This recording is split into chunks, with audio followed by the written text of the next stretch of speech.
Hello everyone, so price reveal na tayo ngayon. So medyo matagal-tagal video na to, no? So bago lumabas, naplanuhan kong mag-price reveal ngayon kasi soon, malapit na dumating, malapit na matapos yung pinagawa ko kay Jizwena. So medyo malaki-laki yung price na yun. So gusto ko na i-reveal yung price ng lahat-lahat ng buong setup ko na before dumating yun, no? So para at least malaman nyo yung buong setup ko ngayon. And after naman dumating yun, another price reveal naman tayo after na sa pagdating ng pinagawa natin kay Jizwena. So sa price reveal na to, no? So dito lang muna tayo dito sa garahe natin ngayon kasi umuulan.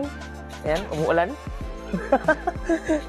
And so dito muna tayo ngayon. Sa price reveal na to, isasali ko na lahat. Kasali na yung shipping kasi marami dito is galing sa Shopee. So kasali ko na din yung lahat ng labor kasi majority ng mga mods na pinagay ko dito is pinagawa ko mismo. Hindi yung ako yung mismo naglagay kasi medyo busy ako, no? So ayan, kaya pinapalagay ko usually. So ayan, so simulan natin. Simulan natin sa internals muna, sa mga mods natin sa performance. So actually na price reveal ko na yung sa performance, yung mga nakalagay sa loob nito, no, yung sa performance video ko ng top 4 mods. So ulitin ko na lang. So ngayon kasali na yung labor. So doon kasi na video hindi pa kasali, no. So kasali ni labor pati yung shipping sa pagbili ko galing sa Shopee. Okay, unahin natin yung racing CDI natin na Showa. So total yung kasali na shipping at labor 1,200. Ayan. So next naman is yung ating Phyto. Ayan, may sticker tayo dito. Yung Phyto 7,400 natin kasali na labor. So umabot siya ng 1,300. Ayan. Spark plug natin doon sa loob is yung DPR8 EIX-9 na NGK Iridium spark plug is mabot siya ng 600. So hindi ko siya binili yun sa Shopee. So local ko binili yun. So malaki akong natipid nun dahil wala siyang shipping, no. So ayan, isa din yan. 600 ko siyang nabili. Next naman natin is yung kanyang chain at yung engine sprocket. So sabay ko binili yung dalawa. So basically yung chain is 1,000 din, yung kanyang sprocket is 300. So labor, dagdag natin labor 100. So mabot siya ng 1,400. Next naman natin yung Acra natin na M1. So yun, gumawa din tayo ng video. So alam niyo din kung magkano to, no, kung napanood niyo yun. So ito is basically kasali na shipping and labor. So ito ay 2,200 yung inabot. Okay? So nakikita nyo dito, stock pa din yung aking elbow, no? So hindi pa ako nagpapa-big elbow. So bakit ba? So para safety tayo, nasa Davao City kasi ako. So para safety tayo, iwas sa huli. Stock elbow lang tayo para hindi ganun kalakas. And at the same time, may resonator din kasi ito. Ayan, nakikita nyo yung resonator. So gusto ko yan. No, maganda. So itong sound check, tinake ko to siya nung isang araw. So sali ko na lang dito. Ayan.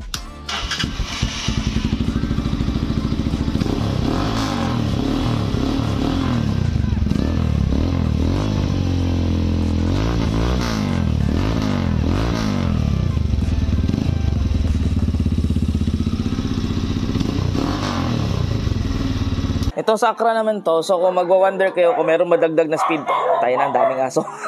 Ulit, so kasi medyo maingay yung mga aso. So anyways, if nagtataka kayo if meron ba ito increase na horsepower, no? So tried and tested na to siya sa video na ginawa ko, no? So pwede nyo din i-check pa rin yan, yung video niyan. Marami tayong video sa mga parts na to. So and proven tested, wala siyang increase ng horsepower. So same pa rin yung acceleration ko. Top speed naman, hindi ko pa rin sagad. Pero based on pure acceleration, the same lang talaga yung speed niya, no? Note lang, ito ay stock elbow pa din. Okay, so stock elbow pa din yan. So isa yan sa note nyo.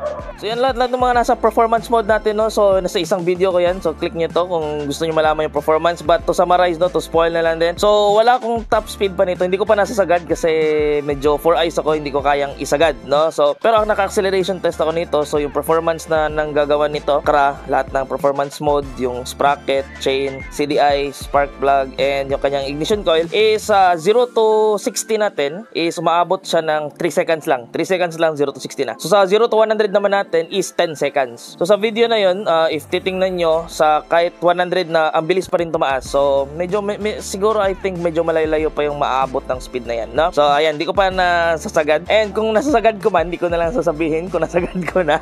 Kasi, you know, iwas tayo ng family friendly yung channel natin, no? So wala tayo masyadong comedy content dito. So ayan, so sana maintindihan nyo yan. Naman natin is yung ating seat cowl na galing kay 1925 Garage. So total 1,200 to siya basically, pero kasali shipping 200. So basically 1,400 to. So wala na tong labor kasi ako lang naman mismo ang naglaglagay nito. Natatanggal na naman to. Pero ito soon mapapalitan to. Kasi yung pinagawa ko kay Jizwena is buong taillight section yun eh. Buong taillight na OM na taillight yun. Hanggang dito kasali. Hanggang dito. Buong tail talaga. Kasali na din to. So natatanggal din yung seat cowl na yun. Ganito din yung itsura pang 899 or 1299 or 1199 na Ducati. So yan ang sa ating seat cowl. So mag-avail naman nito, no. So unfortunately, if search niyo yung Facebook page ng Garage 1925, so parang inactive na yata sila. So hindi na sila nag-a-upload ng mga bago nila at marami din mga nag-PM at nag-inquire sa kanila.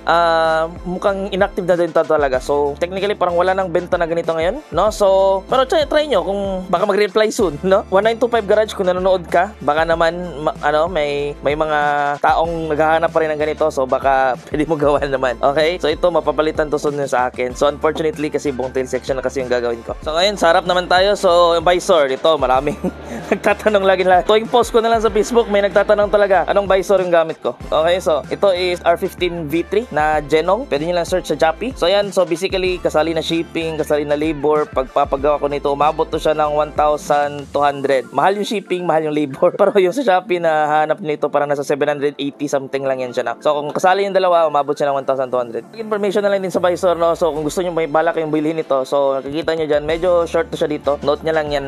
Okay? Baka may magtataka kung may magbibili, but short. Okay? So ayan. So kung paano siya ilagay, so basically pwede niyo i-check tong video na to. Okay? Buong tutorial yan kung paano siya ilagay, no. So doon din yung link kung saan niyo mabibili yan sa Shopee. So ano lang, hindi naman siya ma-vibrate kung full stock yung inyong head cowl. Pero sa akin sobrang vibrate na siya ngayon. So bakit naman? Kasi yung yung undervents ko tinanggal ko. So nung simula natanggal ko yung undervents, wala nakalagay na bolt dito, wala na nakalagay na bolt dito at dito sa loob. So nangyari yan, sobrang lambot na ng fairings niya. May vibrate yung buong cowl na. Buong face cowl ko medyo ma-vibrate na dahil tinanggal ko to. So therefore pati yung visor ko medyo tumutunog na din. Ayan, medyo solid pa rin naman, no? Sama natin is yung ating winglet. So ito, nahanap niya sa Shopee, search nyo lang Ducati winglet. So inabot ako ng 500 niyan. So kasali na shipping at labor. Doon siya medyo nagmamahal, no? So bilib na bilib ako sa winglet na to kasi ayan, nakita nyo may gas-gas. Kasi natumba na to one time tong motor na to. Natumba na siya. Yes, natumba na siya isang beses. Tapos naging siyang crash guard or pag siya naging slider, natumba siya dito. So na kaya niya yung buong weight ng motor, hindi siya nasira, hindi siya nabali. So bilib na bilib ako to winglet na to. Ito yung sumalo lahat sa pagtumba, no? So halos walang damage yung side ng motor ko dahil sa winglet na to. Isa yan sa factor nitong winglet na to. Okay, next naman sa vinyl. So maraming din nagtatanong sa akin kung saan ko nakuha itong mga vinyls na to. So ito is personalized to. Hindi ko to siya nabili sa Shopee or sa online. So pinagawa ko talaga to sa local shop dito sa Davao. Meron akong suki na pinupuntuhan lagi na magaling gumawa ng sticker. So kasali na to sa lahat na ng vinyl works. Itong Ducati dito, itong sides na strips, itong Motojeds dito na nakalagay, yung photography team namin. So kasali na din dito itong Brembo sa brake levers. Ayan. Okay, kasali na din yung Brembo dyan, yung Olins dito. So basically lahat ng mga vinyl works, no? And itong Ducati dito. So ayan. So ito, umabot ako actually ng 1,000 nito. Yan lahat, okay?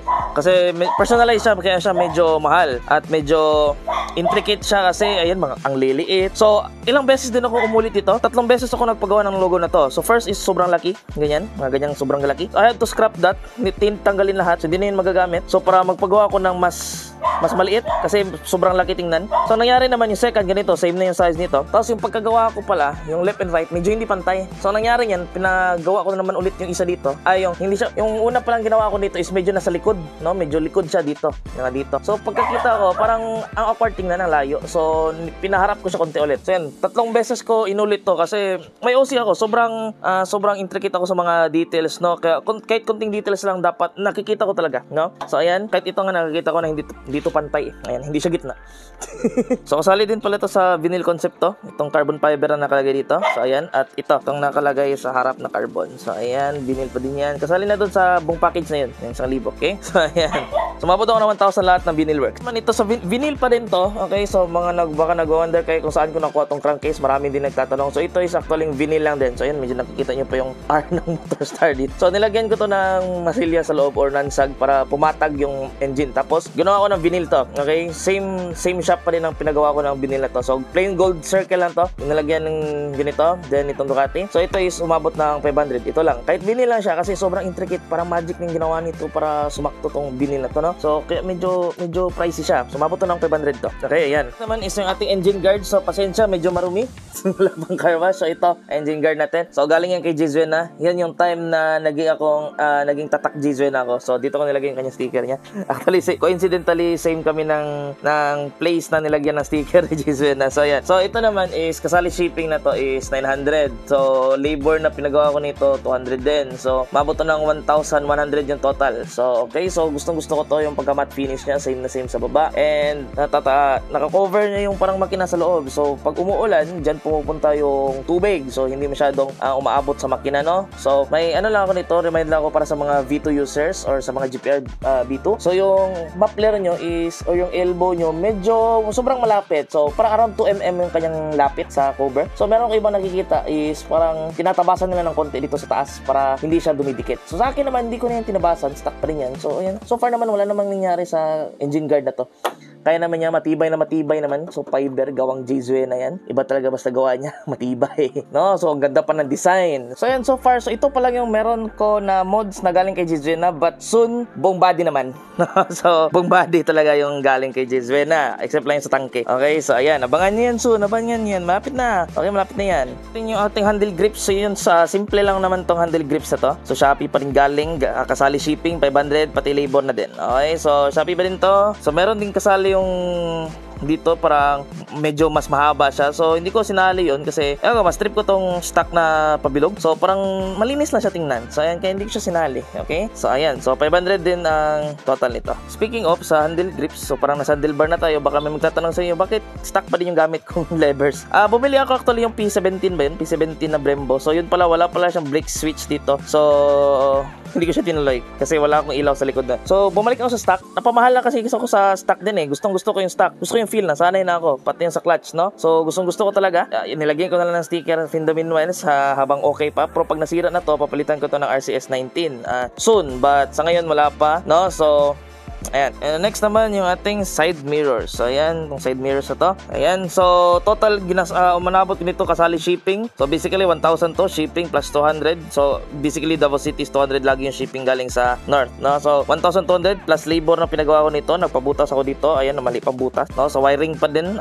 Mabot ng 200 din ang labor ko. So mabot to ng 1,400 tong signal light na to. Okay? So meron akong na-miss na sa previous video ko regarding sa side mirror na to, no? So pag pino-fold nyo tong side mirror na to, ayan, pag naka-fold yung side mirror nyo, tumatama yung inyong kamay pag lumiko kayo.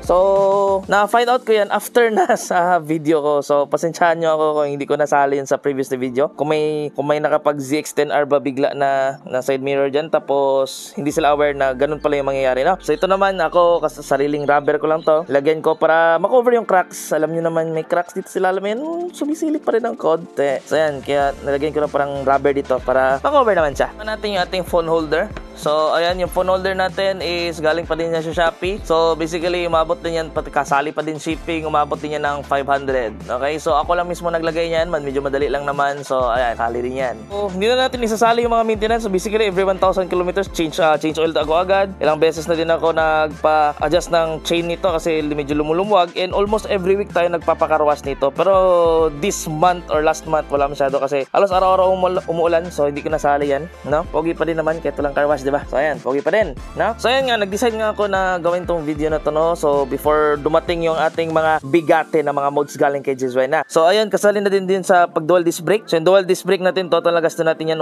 almost umabot din ng around 5 digits din. Okay? So kasali yung mask, hindi mo na ako magpa-price reveal sa pagdating na. So dual disc brake, 5 digits yun. Ang mask, of course, 4 digits yan. Hindi siya umabot ng 5 digits yung mask, grabe naman. So yung sa side naman, sa buong side pairings, sumabot yun ng 5 digits pa din. Hindi ko na sasabihin kung magkano. Bone tail section, kasali yung tail light talaga ng galing sa Ducati na aftermarket. So ayan, 5 digits pa din yun. So yun yung mga bigating mods natin. Upcoming pa siya soon. So gagawa tayo ng price reveal ulit niyan pag dumating na lahat ng mga yon. So sa ngayon, yun na lahat ng mga mods na nadagdag ko sa motor na to. So hindi siya heavily loaded. Carb ko stock pa din.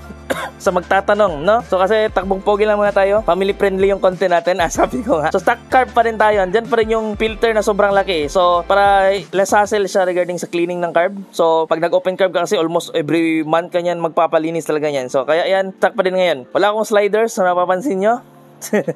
Shout out kay Soriano dyan. So lahat ng sliders kasi pati ito mapapalitan soon. So yan. So hindi ko pwedeng ilagyan ng sliders to. Okay? So isa rin yan. So din pala, plano ko din pala lagyan to ng carbon fiber dito sa taas. Kasi nagka-crack na yung kulay. Isa-same ko na nilagyan ko ng vinyl dito. Pasaling na to sa package yung nagpalagay ako ng vinyl dito actually. Okay? So dito, lagyan ko ng carbon fiber hanggang dito sa linya na to. Ayan. So dito sa baba, wala. Dito ko lalagyan dito kasi makakoberan naman to ng yung kay J-Zue na naman. Okay? Ayan lahat na ating mods sa ngayon. So So basically all in all total lahat na nagasto ko nito sa current bike ko. So sa current to is 12,800 yung sa mods alone. Okay? So hindi siya ganoon kataas compared niyo sa mga makikita mo sa mga iba no umaabot ng bagong parang brand new daw ng bagong motor yung buong lahat. So mamahalin yung mga pesa noon. So maraming pinalitan talaga. So atin mga basics yung mga pinalit natin. Si mga simple lang. Simple but okay, magpapakita ko ng buong list ng lahat ng mga planned. Okay, planned na mga mods na gagawin ko in the future. So, ayan yung buong listahan. No, so yan yung parang final project natin, yung parang pinaka-final end goal sa buong bike na to, no? So, abangan nyo yun soon. So, kung gusto nyo makita in the future, don't forget to hit that subscribe button down below. If gusto nyo makita yung teaser ng ating Ducati project na replica na ginagawa ni Jizuena, click nyo yung video na to. So, yan yung part 1 ng ating Ducati replica. So, basically, part 2 ng Ducati project. So, yan. So, thank you for watching. Always ride safe!